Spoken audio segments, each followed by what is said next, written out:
समूचा भारत आज 19वां आजादी पर्व मना रहा है। छत्तीसगढ़ की राजधानी रायपुर के पुलिस परेड ग्राउंड पर भी मुख्यमंत्री विष्णुदेव साय ने झंडारोहण किया। इस दौरान उन्होंने अपने भाषण में नक्सल मुक्त छत्तीसगढ़ की परिकल्पना को मार्च 2026 में साकार करने की बात दोहराई। तो मुख्यमंत्री विष्णुदेव साय ने कहा कि विकसित भारत के सपने को साकार करने के लिए विकसित छत्तीसगढ़ की नींव पहले ही रखी जा चुकी है। नमस्कार, मैं हूं अभिषेक दुबे और आप देख रहे हैं CGNN लाइव। वास्तव में यह गर्व का क्षण है कि आजाद भारत को आज 78 साल पूरे हो चुके हैं। इन बीते सालों में भारत ने तरक्की के कई सोपान तय किए हैं।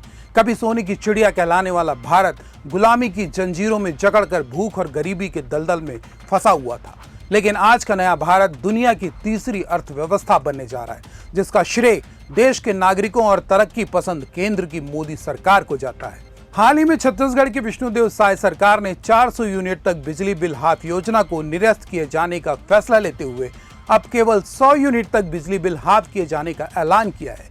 तो इसके पीछे सरकार की मंशा बिजली उपभोक्ताओं पर बोझ बढ़ाना नहीं है, बल्कि प्रदेश के लोगों को मुफ्त बिजली योजना से जोड़ना है।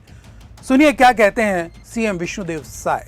आत्मनिर्भरता की दिशा में हमने बड़ा कदम उठाया है। हम हाफ बिजली से मुफ्त बिजली की ओर तेजी से बढ़ रहे हैं। प्रधानमंत्री सूर्य घर मुफ्त बिजली योजना ग्रीन एनर्जी के क्षेत्र में एक महत्वपूर्ण कदम है। इस योजना के माध्यम से आमजन अब बिजली उपभोक्ता से बिजली उत्पादन करता बन रहे हैं। इस योजना के तहत सौर संयंत्रों की स्थापना पर केंद्र और राज्य सरकार द्वारा आकर्षक सब्सिडी दी जा रही है। 1 किलोवाट के सौर संयंत्र पर केंद्र सरकार द्वारा 30,000 रूपए और राज्य सरकार द्वारा 15,000 रूपए, इस प्रकार कुल 45,000 रूपए की सब्सिडी दी जा रही है।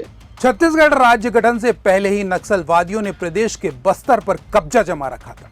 राज्य गठन से लेकर बीते 23 सालों तक माओवाद ने प्रदेश के विकास की रफ्तार रोक रखी थी, लेकिन प्रदेश में विष्णुदेव साय सरकार बनते ही माओवाद की उल्टी गिनती शुरू हो गई। CM साय ने अपने भाषण में एक बार फिर 31 मार्च 2026 को दोहराते हुए कहा कि अब छत्तीसगढ़ में एक नई सुबह आने वाली है और छत्तीसगढ़ नक्सलवाद के दंश से हमेशा के लिए मुक्त हो जाएगा। आज के इस गौरवशाली दिन हम अभिनंदन करते हैं अपने सुरक्षा बलों के जवानों का, जिन्होंने नक्सलियों को उनके ठिकानों में घुसकर मात दी।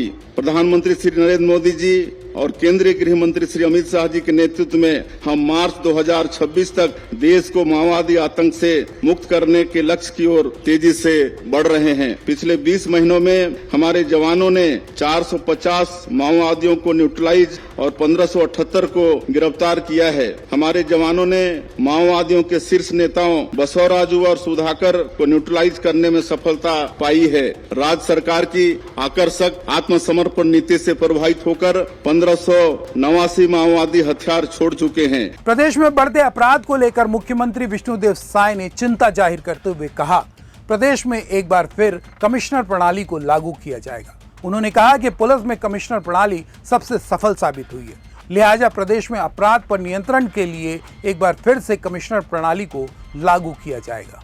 रायपुर में शीघ्र ही पुलिस आयुक्त प्रणाली लागू की जाएगी, जिससे पुलिस व्यवस्था और अधिक मजबूत होगी। छत्तीसगढ़ राज्य को संवारने के लिए आप सभी के सहयोग से हम दृढ़ संकल्प के साथ निरंतर आगे बढ़ रहे हैं। छत्तीसगढ़ के मुख्यमंत्री विष्णुदेव साय ने अपने भाषण में प्रदेश के किसानों के हित, मैतारी वंदन योजना, कृषि में विज्ञान और तकनीक के समावेश के साथ ही स्वदेशी अपनाने पर जोर दिया।